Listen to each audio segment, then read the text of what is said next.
welcome to Monday morning or wherever you are from, whatever time it is. And we have a special treat this morning with Clara. And Clara has been a part of our community empowerment leadership group and has been part of the whole community empowerment project for a number of years, like 4 years, right, Clara? Something like that. Even more, Lynn. Even more. So I'm very familiar with what the wonderful work that Clara does for our community empowerment, but her central job is something very mysterious to me. She does things and then people feel much better and wonderful, and she gives them energy. And she had to text me the name of what she does, which is biodynamic cranial sacral instructor and practitioner. And I had to have it texted to me because I knew I was going to stumble on that. So I think by 10 o'clock, we may understand more what that is. And I think that it's more than a technique, because I know Clara and how she puts her heart and soul and body into everything that she does, and that it has a glow. It has a warmth. It has a vibrance. And so when Clara came in this morning, I thought, oh, wow, we're going to get a chance to experience all of that this morning. So welcome and thank you so much, Clara, for being with us this morning. Thank you, Lynn. It's such a pleasure to be with all of you and to see all your lovely faces and names, and just this energy of people gathering together in support of one another, and really in support of life, what we call life potency or vibrancy, coming together to meet in this way. And Lynn gave me quite a lead in here. Yes, the work I do I'm quite passionate about it. I'm happy to come back and tell you more about it another time.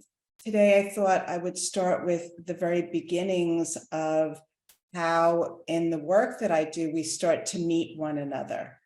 But I thought maybe we would do a little settling first, a little attunement. And does that sound right, Lynn? Yes, absolutely. And then during the attunement, I'm going to bring in a little bit of the principles of our work as we attune together. So finding a nice seated position, really feeling your ground. And I love this idea of coming into present time awareness by taking a seat inside yourself. Imagine walking towards yourself, leaving everything behind that brought you to this moment, if you can. And just taking a seat inside your physical body.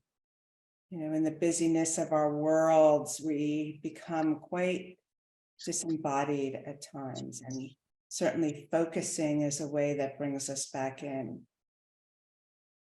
But in my work, we talk about the physical body, really feeling the wholeness of it and sensations that live within. We start by noticing what's there, perhaps feeling the weightiness of your body on the chair, your back against the chair, any sensations that you might notice, just saying hello to them and noticing. We start to settle a little bit with a sense of being here now, and welcoming all that's there.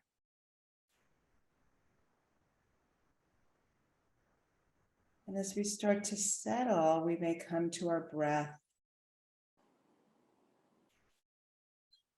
And sometimes we find a place that feels settled in our body, perhaps the weight of our seat on the chair,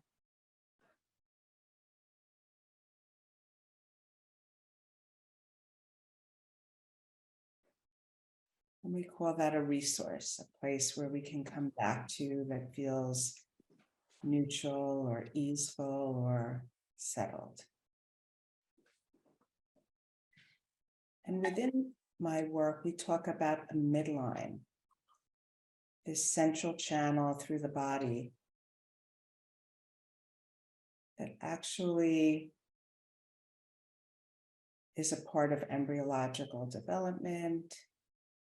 It's also a quantum midline. That's this midline that connects us to the earth and the sky and moves through our center core.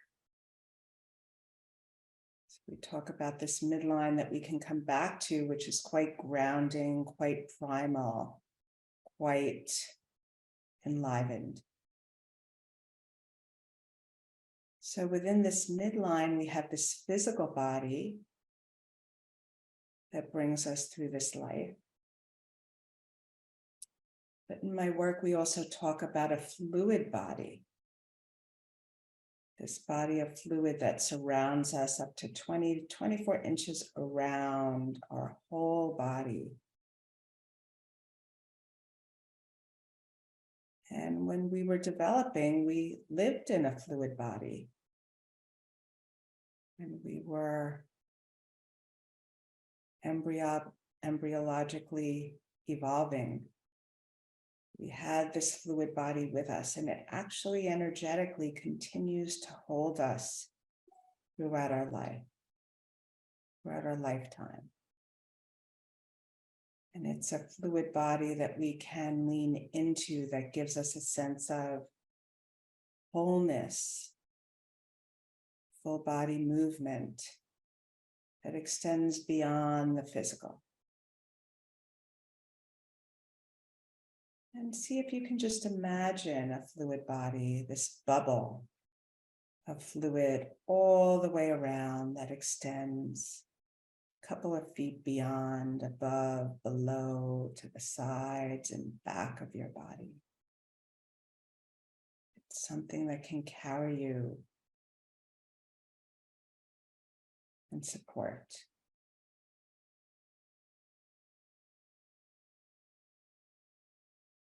And as you tune into that fluid body, keep your physical body and your midline present.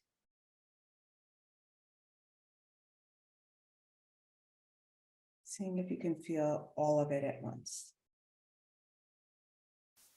And then we talk about fulcrums in my work, finding a fulcrum along that midline. People sometimes find it in the pelvis, the heart, the third eye, the belly. Fulcrum is a place that we move from. I like to settle in my heart. Someone else might like to settle in their third eye. But it's a place to come back to and move from. See if you can find a fulcrum along that midline. And if that midline kind of doesn't present itself to you at this moment, just imagine that it's there. It can be a shaft of light, kind of like a rope or like a tree trunk, whatever image comes. And as you slowly come from that fulcrum, just bring your attention outside of your physical body, outside of your fluid body, to connect with a greater field, which is all of us together this morning at once. And as you do that, you can start to open your eyes and look around at these lovely faces that are here. You might like to do a little stretch.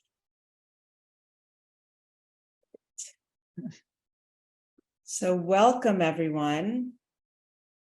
It's good to be here with you this morning. So I have a little PowerPoint presentation that I'd like to just go over with you, because I have a little exercise that I think you might find to be really interesting and fun. So we'll get a chance to do that at about 9, a little after 9. Okay, and I'll do a demo of it first. But first, I'll go through a little PowerPoint, if that's okay, unless anyone has any questions before we start.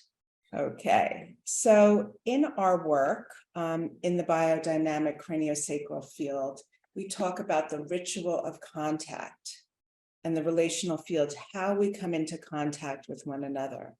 And I know for all of you who are focusers, that is a part of how you move towards this greater depth of listening to another human who needs to be heard. And it's such a beautiful place to be, isn't it, when we can truly deepen and listen to another. So in focusing, we're really settling in ourselves and listening to the other and reflecting back and taking in what they're saying. And in my work, we do the same thing, but there's this other really interesting aspect to it. And that is how we hold ourselves physically, not just in the way I just mentioned, but also in our attention, how we hold our attention around our listening. And perhaps in focusing, that sounds familiar to you as well. But the way we do it in our work is we actually bring in this idea of this field around us. So let's talk about that for a moment. Let's see, I'm trying to advance this, Christine. It doesn't seem to, oh, there it goes. So in every situation, our nervous systems meet one another. And we know this, many of you are familiar with polyvagal theory, with the autonomic nervous system, but it's like these two nervous systems meeting one another. Even when we want to listen to someone, there's this way that our nervous systems are meeting one another. And many of you know about this relational field, co-regulation, social engagement behaviors. Thank you, Stephen Porges, who brought us polyvagal. And the co-regulation is really how we help to regulate one another. And many of you are practitioners, therapists. We know the more settled we are in ourselves, the more that helps our client to settle as well.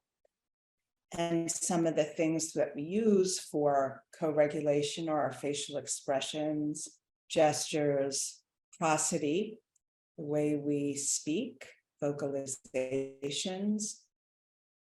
In my work, we call it no name meeting no name, actually dropping below our titles of client, practitioner, etc., to this being place. And we hold this wide perceptual field. We ground ourselves like we did in the meditation of presence. And in my work, we really talk about the heart-centered being state, which is a state of presence, a state of knowing. And it's actually called the nature of chitta.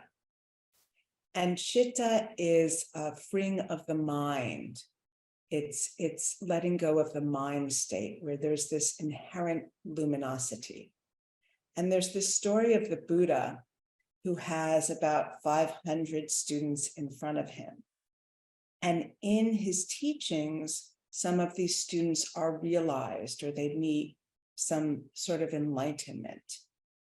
And the Buddha, when he sees that some of these students have become enlightened, he doesn't say, oh, John or Lynn or Mary is enlightened.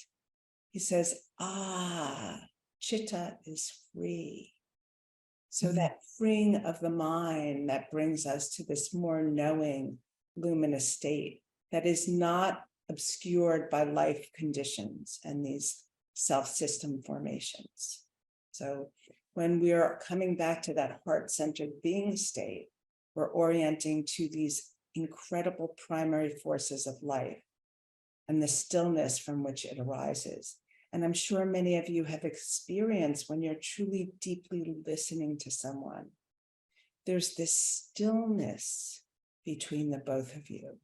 There's this intelligence or knowing that brings the conversation forward when you're not in your mind thinking about what to say or how to reflect. The words come when you're in this really present state. And in our work, we talk about coherence. And here we have this incoherent heart rate and this coherent heart rate. And it's not the number of beats per minute, but it's actually the space between the beats that lets us know whether we are coherent or not. And here's this lovely little study they did of a boy and his dog. And here's Mabel, the dog. Here's Josh, the boy. And Josh and Mabel are in separate rooms, and you can see how incoherent their heart rates are. And then when Josh enters the room and loves Mabel, both of their hearts become very coherent here. When they leave, Mabel wants Josh to stay, and it looks like Josh wants to stay too.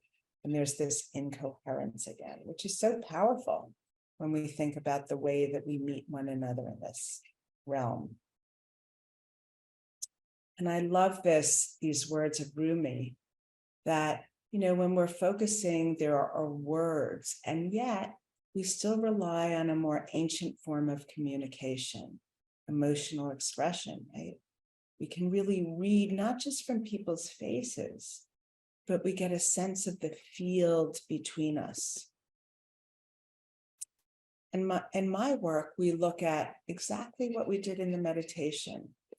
We have the physical body, the fluid body around it. We have this midline that we orient to. We have the ground of stillness, which in my work, all things arise. And then we have something called the tidal body, which is this universal holding field, which I had mentioned, when we start to tune outside of the physical body to what's even further beyond and around us. So in our listening, we're really entering a sacred space, okay? And this is, as we know from focusing, a very mysterious place to enter, okay? And we talk about it being healing, and it's a mysterious inner presence where the breath of life resides. And we also talk about something called the inherent treatment plan. And it's this plan that is already inside each of us that knows this inner health and well-being. And it's there and ready for healing to unfold. And we know that in focusing and listening, we can feel that part of that inherent treatment plan, that movement forward towards health, which is this unfolding, isn't it? So how do we generate this healing space? We do it by stability, consistency, inner stillness, and this allows conditions of healing to arise, right? And we talk very much about the relational field, creating a space for healing that has safety, presence, and pacing, allows the client to remain in a being state, to drop down underneath all of the conditions that are holding them. And it really supports issues of safety and intimacy. So there's a wisdom by having a ritual in the way that we do this, a step-by-step way of coming into this relational field so that settling and deepening and optimal conditions will arise. So let's talk about the ritual of contact. And here are these two beautiful children who you can see how they're really meeting one another and feeling one another's presence in such a beautiful way, even though they're not facing one another. They're really in tune. So the first step is resourcing, sitting in chairs and finding out what's supporting our clients in the moment. And actually what's supporting ourselves as well. And exploring how they're feeling in themselves. The second step is really checking in with yourself and appreciating your own inner space as the listener or the practitioner, and asking, what's in the way of my being present just now? Sort of moving that to the side. And Christine, I'm just checking in about time. How am I doing here? Really well. Okay. Do I have another 5-7 minutes to continue? Yes. Okay. So yeah, asking what's in the way of my being here just now. And then we established these practitioner fulcrums, which I had gone through a little bit in the meditation, coming midline, oriented to the sense of this fluid body around us, and shifting from more of a title of practitioner into the state of being. And then finding a fulcrum sometimes in our heart where we're radiating out, okay, and meeting another person's heart field. And I think most of you probably know about heart math and how there's an electromagnetic field around the heart, and our electromagnetic fields resonate with one another. And there's something that when we come from this heart field, there's this sense of unconditional acceptance for that other being that goes beyond conditions and personalities, okay, and ego states. And we're able to come into this receptive awareness, okay, and really take the other person in. And can I deepen into this being to being interconnection? So one of the things we're going to practice today is this moving towards. Once we're in our practitioner fulcrums, our midline, and coming from our hearts, how do we start to manage or understand both physically and with our attention how to meet that client that is in front of us? How do I consciously connect with their field? So something we do in my work is we negotiate that physical and attentional distance. And this is a really fun and interesting exercise to do. How can I truly meet the person I'm going to listen to in a way that's meeting not just them and hearing and listening, but meeting their physical and fluid boundary and where they are in themselves in a way that can really help them start to settle in themselves. So resourcing helps, all of this helps clients to feel oriented, to feel balanced, and the practitioner too, to feel client-centered. And this supports clients to know there's a place of possibility where they can return to slowly over time to a deeper sense of self. So it gives them this sense of really being able to connect with their deeper selves and present who they are. And in time, little by little, they can return to their true self with healing.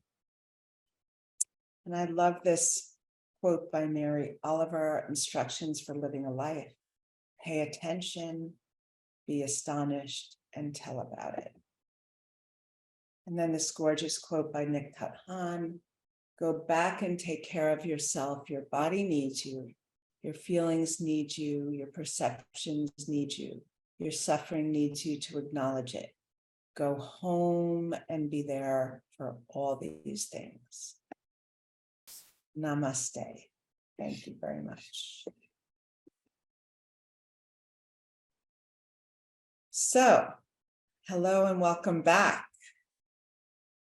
And I'm not So sure. beautiful, Clara. Wow. Yeah, I'm not sure if a lot of that was reviewed for many of you, but the way we're going to integrate that into the practice exercise today is to do a really fun exercise. So first, I'm wondering about reflections, questions. Love to hear from some or all of you how that was for you. Anything is welcome. What's the name of your work? Craniosacral, biodynamic craniosacral therapy. Okay, thank you. And it's a way of listening to the system with hands-on, where we're actually not putting any input into the system. It's similar to focusing, where we're listening to the fluids and how they move in the body through all the cranial bones and the spine and through the whole of that person's system. And we can start to hear layers of that person's bodily experience and other. It's quite beautiful work. And I can come back and tell you more about it another time as well. Thank you. Clara. Clara, this is Shashi. Does it have anything to do with the chakras or no? Hi, Shashi. It does in a way. I mean, there are different systems, right, that we look at in terms of healing, spiritual understanding, development. And the chakras are somehow integrated in this as well. Certainly, we use the heart chakra. We look at the cranial bones, and the ethmoid bone, where the third eye is where all of the dural membranes in the brain and spine attach. And that is also a chakra. So we have fulcrums that we look at that are similar to the chakras, but are described more physically in the body. Not in the subtle body, but in the physical body. But there is also the subtle body to that as well. So for example, I'll give you an example. The ethmoid bone is this little bone behind the eyes here that all of the membranes of the spine and cranium attach. It's an actual bone, but that's where the third eye resides. And interestingly, in that bone, there are ions and material in that bone that only birds have. It's a homing way of knowing where you are. And that's the only bone in the whole body that has those properties. Okay. And isn't that interesting? So that's the physical body. Yeah. But we can also relate that to more of the subtle body realm, could we not? And I believe that our physical body has all of those mysteries within it as well, even if as we're looking at the anatomy. And that's quite exciting, isn't it? And I see some comments coming in. The ethmoid bone is an unpaired cranial bone that is a significant component of the upper nasal cavity. Yes. So you can look at that a little bit more. Yeah, and read about it because it's quite interesting, isn't it? And we have the heart, and it beats and keeps us going, doesn't it? But it has so many other properties, like this electromagnetic field that extends way beyond our physical body. And we know that even the heart can reach through these screens and sense and feel one another. And that's part of the work we're going to be doing today in our practice session. Okay. Did that answer your question, Shashi? Yes, thank you. I have many more questions, but I won't take the time, but I'm curious about it. Okay, perhaps later we can check in with one another. Yeah. Thank you. Thank you for your question. Yeah. Clara, I just want to say thank you and appreciate you. Who am I hearing? Abby. Abby, my friend. You're on the next. There you are. Hi, Abby. Yeah, I just want to appreciate you for sharing this because I've been really wanting to learn more about cranial, in particular biodynamic. I actually just came back from a retreat from Continuum, which is very much about moving the fluids of our body. And and I just feel so fascinated about what you were saying about water, fluids surrounding our body. Yeah. So anyways, there's just so much I want to learn. And I feel like this kind of like, ooh, interest inside as you talk about it all. Yeah. Well, it's so interesting, Abby, because the fluid body and continuum are very related. And I can give you the website of someone who does free online continuum classes in the UK. And she's also a biodynamic practitioner. So you can get a lot from that. She sends out newsletters, prolific information about it. So you might enjoy that. Yeah. So thank you. Yeah. And let's see, Annecy, I see, says something here. Thank you so much. This reminds me of healing touch as well. Oh yeah, it is. It's really quite incredible, right? And our healing touch, with the intention of healing, it's not just putting our hands on, but it's actually able to hear what the body is saying. And it's so profound because in our work, we can actually feel embryological foldings and unfoldings, and we can actually feel how someone came through the birth canal. We're learning a lot of anatomy and physiology and different patterns that can happen in the system, as well as how to meet what arises when these things come through touch. So it's quite profound to be able to hold someone's system in that way. Clara, it's BJ. Hey, BJ. Hello. Hey, Good to see you. and you. First, thank you so much for, allowing yourself to be drawn to this work, and for all the preparation and experience that you clearly have had in understanding it at a deep level. I usually am kind of resistant to PowerPoints, but I enjoyed your PowerPoint so much because it sort of called to this what I think of as some implicit body of wisdom that's just afloat in every sentient being, really, and that we have these little subtle experiences or intuitions in our life about what is real and what works and what manifests more. So most of the time, and for me, it's just kind of left at this nascent knowing. Those of us that lead rituals, for example, we just have this knowing about what will do all of that for people. But what I love about your work is that it has articulated in a theory sort of way the practice that so many of us do bits of. And it's just exciting to see, oh, here is words, an actual theoretical base for that body of wisdom that's just afloat in all of us. So thank you. Thank you.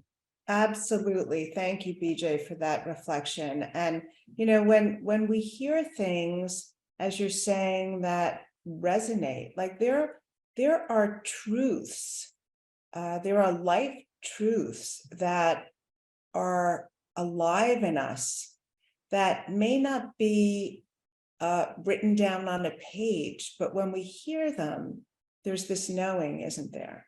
There's like, oh yes, that resonates. That's it.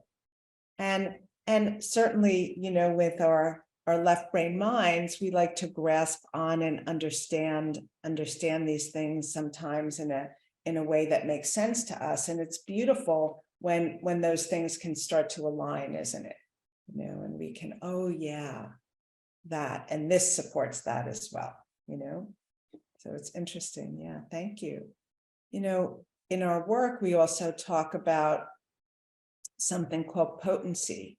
And potency is something that steps down from this universal field of action where we're all connected together. So it steps down into the fluids of our body and into this fluid bubble.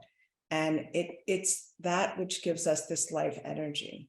It's quite beautiful to think about that way, that we have this potency that's very alive in our system, but that can sometimes get held or dampened down by life conditions, So this work and focusing helps to liberate that potency that can sometimes be held in our body. So we know that when we've had a focusing session that we were deeply listened to, the same way that when I'm listening to someone with my hand, potency can be liberated and move the system where before couldn't way, that we feel lighter, we feel better, and that actually we have a richer or happier life, you know. And that's the possibility of healing, you know, and it doesn't just heal the physical body, it heals the emotional body, psychological body, the spiritual body. And we know that in our work, that makes a big difference for people, you know. Liberated potency, let's see, Monica. Liberated potency, but not so much that overwhelms. Absolutely. So thank you, Monica. And listening in the way that we listen to the physical body and fluid body and tidal body, we're never imposing we're never impinging or imposing.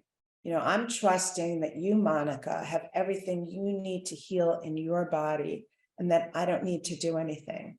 I can just listen very deeply and carefully to how things are moving in your system, and your body will know how much potency needs to be liberated at that point and where.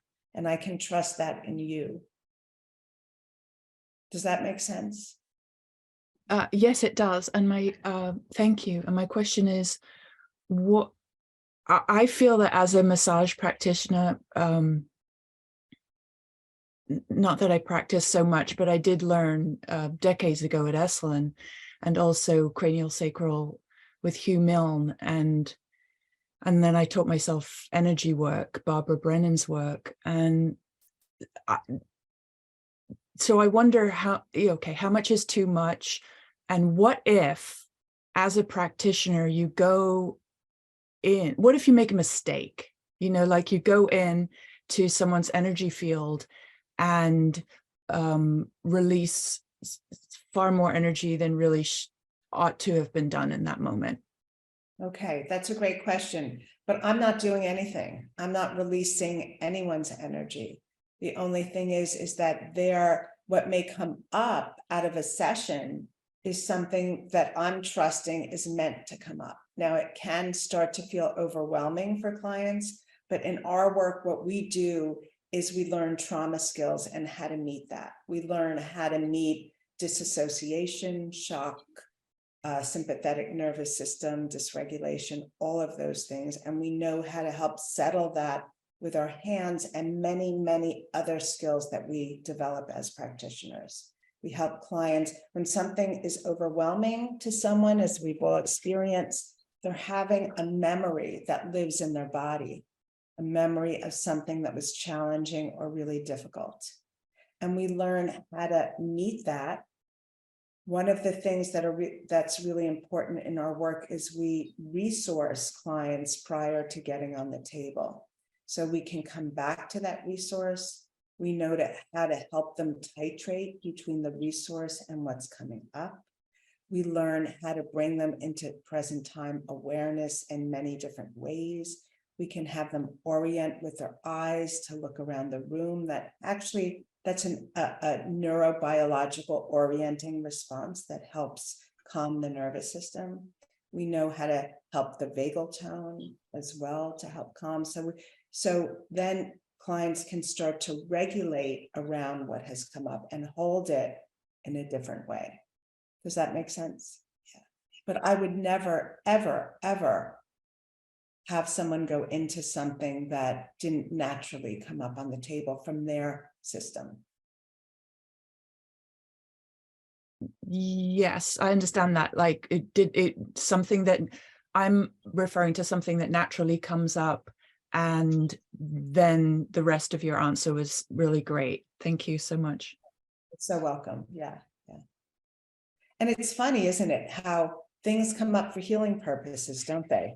We get into conflict with someone and we learn so much, and there's healing potential in everything. My question was, there's a lovely paper, Jedlin's paper, about fitting in, pouring out and relating. I'm just wondering how, I'm practicing how to not fit in or pour out, but how you keep individual energy, you know, so it's individuation. And have you any idea of that? It's different in a therapeutic setting because people go into a contract, but in groups even, you know, how to hold on to your own energy. Have you any ideas about that? Absolutely. And part of that was part of the meditation I went through. How do we come back to what's happening in our own body, settling into this energetic midline, coming to a fulcrum that we can keep coming back to? And we're going to talk in this exercise about this wide perceptual field. Holding a wide perceptual field can really help give what's happening in the moment space. And these fulcrums and midline is something we can come back to help our nervous system settle and be more present in the moment when things arise. Does that make sense? Sure, I think it's the experience of it. It's like just having practice on that, you know, so thank Yes. you, Clara. Let's Thank you. practice it, okay? Because this Yeah. is fun. All right, shall we try an exercise? Does that sound good? Yes. Now, okay, I'm wondering if anyone would like to volunteer to do it with me. Can everyone else take themselves off camera? So just Mary and I are here in the exercise. We're going to have some fun here. Okay, so what we're going to do is would you like to be, let's say, the client or the practitioner? Client. You'd like to be the client, great. So you're going to stay where you are, and I am going to be the practitioner, and I'm going to back up here. I'm going to move back. Let me just make sure that everyone can see me. Okay, I'm moving back, and I am going to settle into my physical body, my fluid body, my midline, and I'd like you to do the same. Get a sense of ground, settle in yourself, come to a place in your midline where you can settle. And then I'm going to slowly walk towards you, Mary. And when you feel that I've kind of come close enough, you can tell me to stop, okay? And the way you would know that I've come close enough is because right now there's perhaps a settling in your body, but if I come too close physically, you might start to feel, oh, I need a little more space. Okay, how does that sound? Can we try that? Yeah. So as I come closer, you're going to tell me stop. And you can say, go back a little, come forward a little, move to the side a little. You can direct me in whatever way you like that makes you feel more settled on the inside. How does that sound? Okay. All right. So I'm going to walk slowly. Can everyone see me okay? Maybe I'll put a little more light here. Okay. So I'm going to You're walk. good, Clara. I'm going to get a sense, thank you. I'm going to get a sense of your energy field right now. Okay. I'm going to tune into the field between us.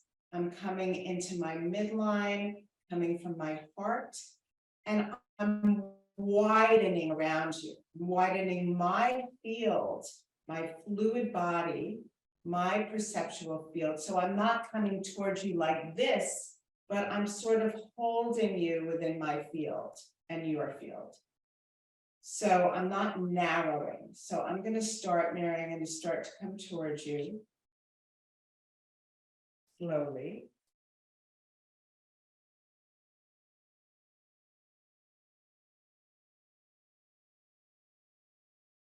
And I personally am starting to feel a tiny bit of bounce back here. And I'm just wondering what you notice, Mary.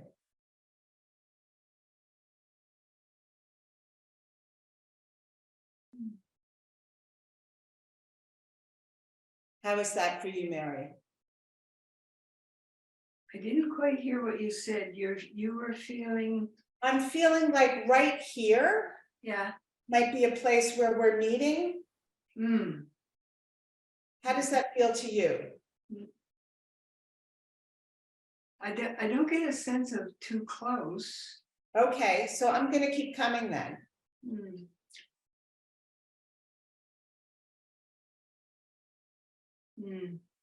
Yeah. Okay, so let's refine that, okay? So this feels too close. How do you know?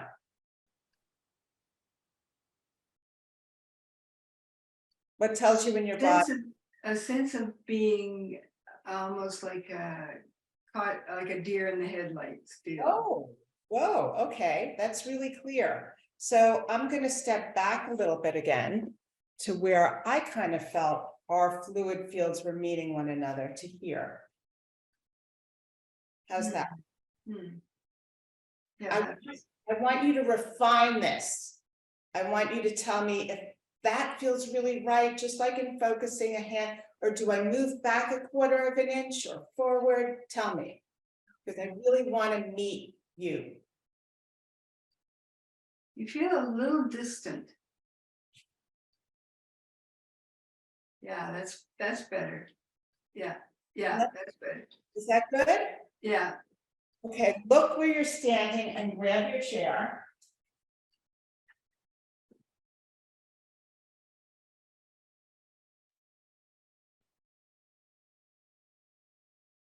Sit.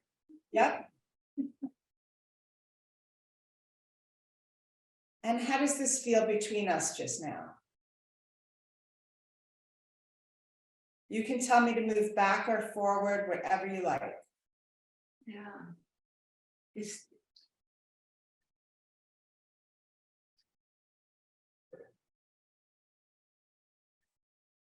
My mind is going, I never sit this far away from a screen.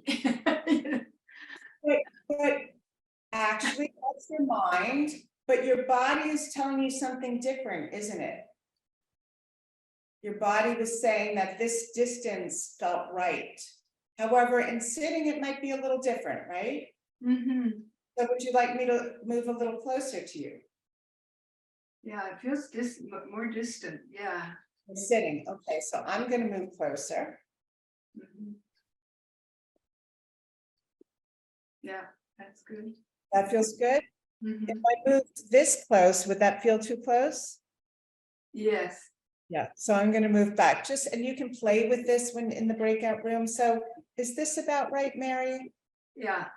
Okay, now we're going to do something super, super exciting. We've met one another in a physical space, but now we're going to meet one another in an attentional space. Isn't that interesting? So I'm going to see, oftentimes when we're listening to a client or to someone, a friend, we narrow our attention and we come forward. And that can really be felt as an impingement in someone's system. So Mary, I'm going to stay in this physical space, but I'm going to move my attention away from you and then towards you. And you're going to tell me how that feels in your body.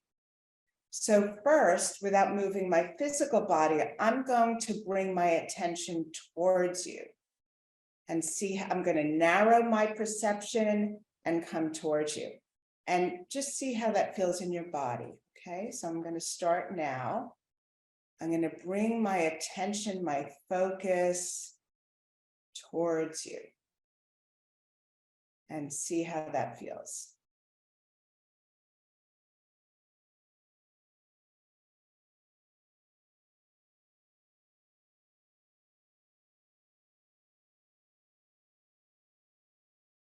Feels like like I'm pinned to the wall. Like I love the way you're describing. You feel pinned to the wall. Yes. Like a bug in a display, yeah. Yeah, and you can feel that. And I didn't move my physical body, but I just narrowed my perception and came towards you. So I'm going to come back because I'm sure it's uncomfortable to where I'm sitting just now. And now I'm going to bring my attention all the way behind me. So I'm going to start to back it up. And the attention is a way that we can really give people more space if they need it. But we don't want to go too far away either, because we want to meet them in a very particular way. So I am, without moving my physical body, Mary, I'm bringing my attention way back. And just see how that feels for you.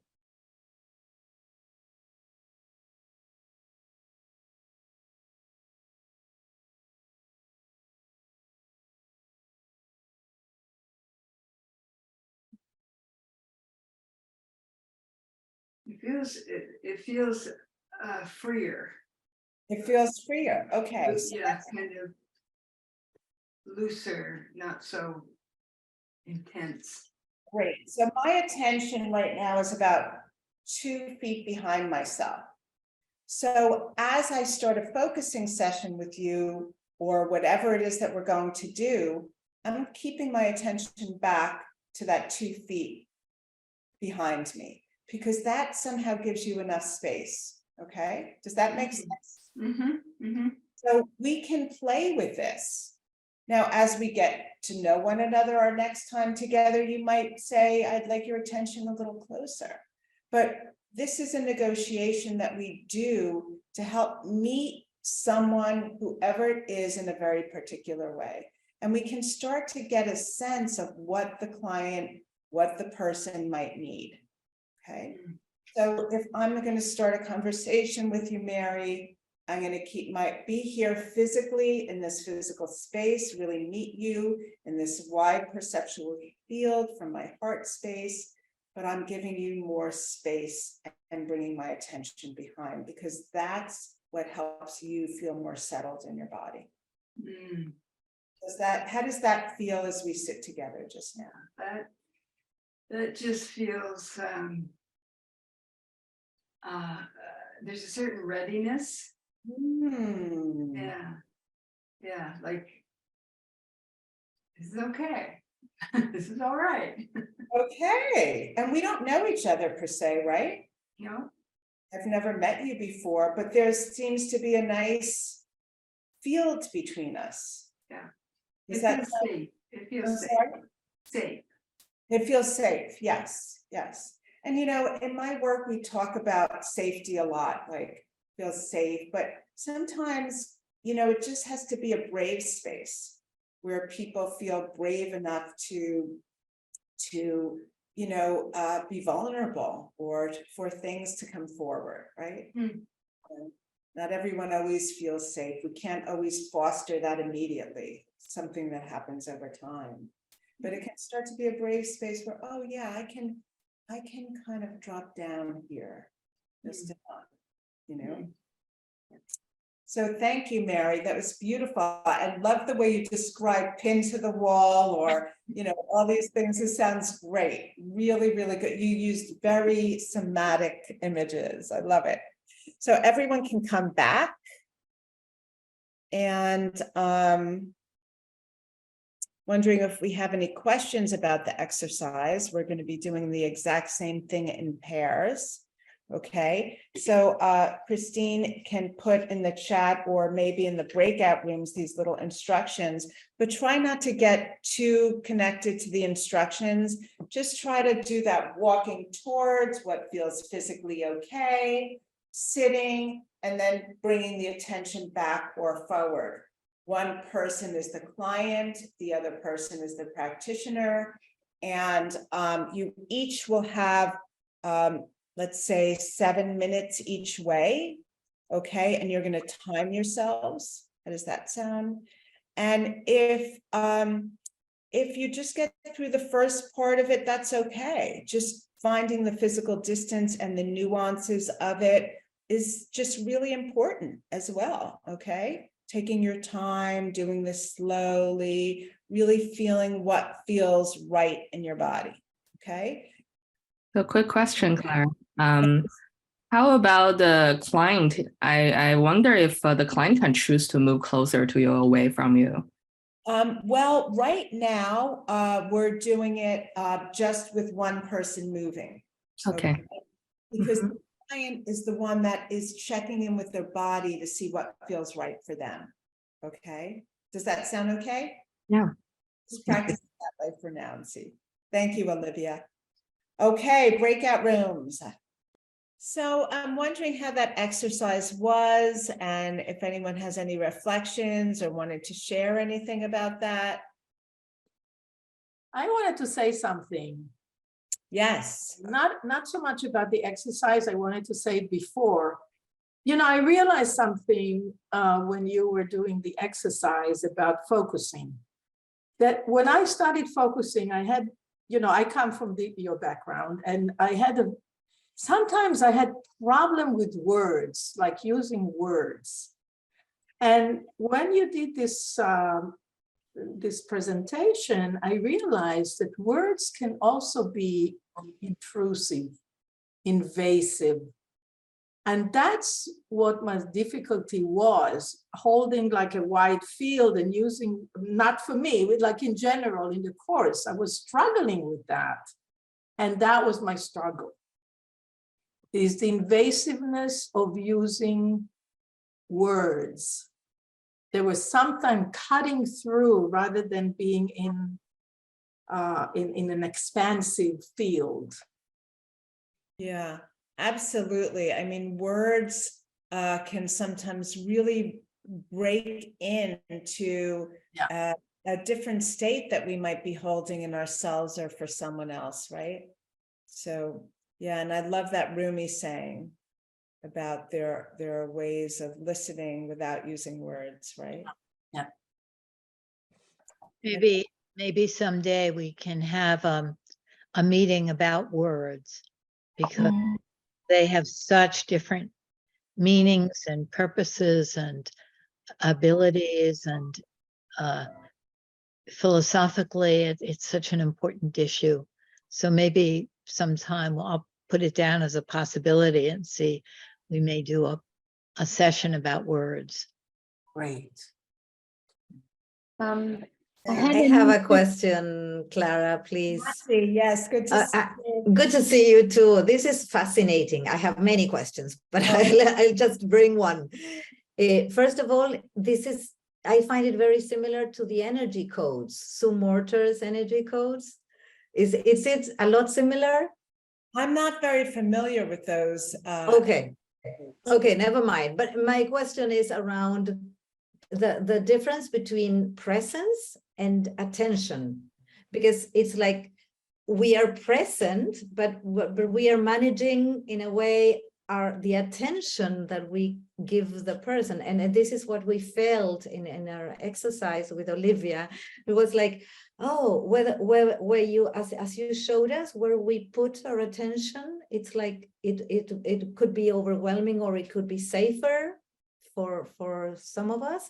And then the difference between presence and how you manage this attention. I would like to hear more about that. Of course, it's such a good inquiry. You know, when we're present in ourselves, we can be, but we can bring our attention too far forward towards someone. And this exercise is really about finding where our attention, even though we're present, can actually meet someone. Who's had the experience of listening to someone and we're very present, we're very with them, but we're being drawn into wanting to, hear more or support or just be there for them. And our being drawn in may not be giving that particular person enough space to really just be and to have their own expansion in the story or what they're saying. And we do this automatically all the time. Our child comes home from school and they're upset about something, and we come close with our attention. Our partner's telling us about their day. A client is telling us about such a devastating, traumatic event in their life. There we are. But if we set ourselves up ahead of time to where that attention actually meets their system, it's a place we can notice. If we're being drawn in, we can come back to.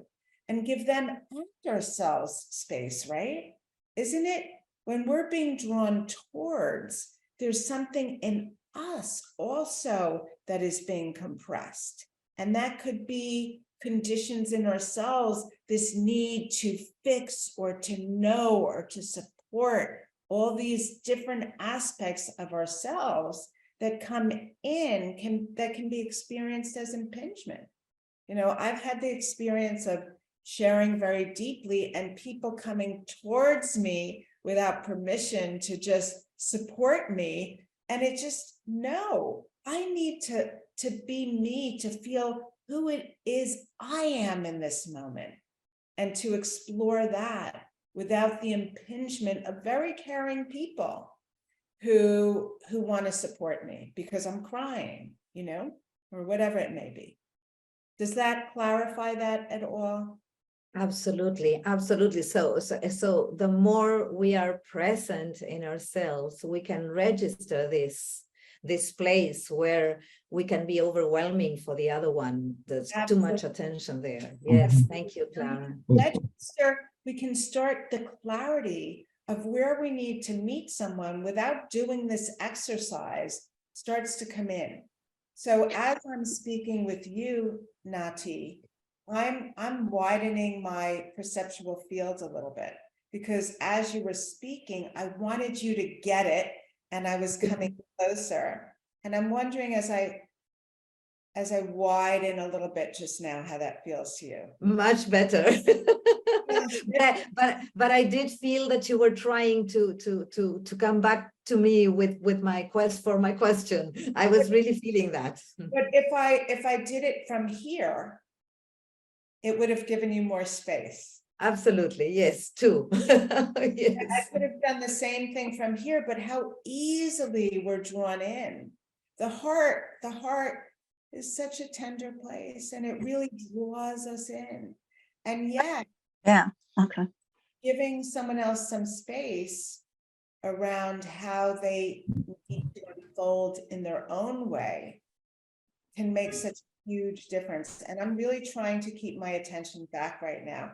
You're so lovely and engaging. And that's another thing, you know, when you find someone interesting or your heart is open, there's just this wanting to move forward. And yet our systems need space to expand and express who we are, don't they? Yeah. Question, in that moment, like if someone were crying, how would you ask them or know what they need in that moment, whether it's you moving closer or giving them the space? Because if you just gave the space and they could have used a hand on the shoulder, I mean, how do you know? So that's when you might get an intuitive sense of what that person needs, but you can also ask, would you like me to sit? And you can ask in steps, would you like me to sit closer to you just now?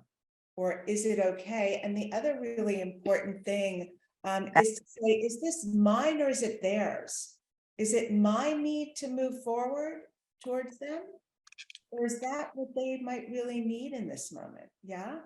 I was teaching this weekend and we had a class of wonderful students, and one of the students shared something and she was sitting on the floor and she just bent over in a heap sobbing. And we took that in and I said to her, would you like a hand on your back? Because the student next to her wanted to make contact. And she said, yes. So the student started rubbing her back. And I said, whoa. Do you just want contact or do you want your back rubbed? She said, I just want contact. So with that, I asked the class to just settle and give her space. And that's what she needed. I could sense she didn't want people to give her too much focus. There were 25 people in the group. What she wanted was space to be and express without too much attention, because that was making her feel very uncomfortable. And something moved through her and she was able to settle because she had that space, as opposed to sometimes going into that vortex of the trauma or whatever, the emotion that was coming up. She had space to actually self-regulate instead of having so much focus on what she was feeling that it would dysregulate her even more. Does that make sense? Mm. And she came out of it, and I said, "How are you?" And she said, "That was really great, thank you, but I would really like the attention shifted away." And we did. We went on to the next person who had a question, you know. I You're am saying you did have that sorry hand to on her say, back. I think we're gonna have to stop, and we're Right. right in it. I wish we had another half hour. But we're gonna need to stop, and we have a poem by Dorothy, written by Dorothy, but given to us by Dorothy. And maybe you could write down your thoughts, your questions, and send them to Clara, or we can keep track of them and share them with each other. So I know we need a little bit more time that we don't have this morning. You must run into this problem every time, Lynn, I imagine. Well, I don't know if every time, but it's a problem that we are familiar with. Clara, this has been so wonderful. Thank you really so much. And I'm happy to hear from anyone or as many that would like to reach out and learn more, always. Okay, now for our poem, and thank you, Clara, for sending this to me. A beloved poet, Denise Levertov, who I learned was born and spent her early life in England and then moved to the United States. The poem Of Being. I know this happiness is provisional. The looming presences, great suffering, great fear, withdraw only into peripheral vision. But ineluctable, this shimmering of wind in the blue leaves, this flood of stillness widening the lake of sky, this need to dance, this need to kneel, this mystery.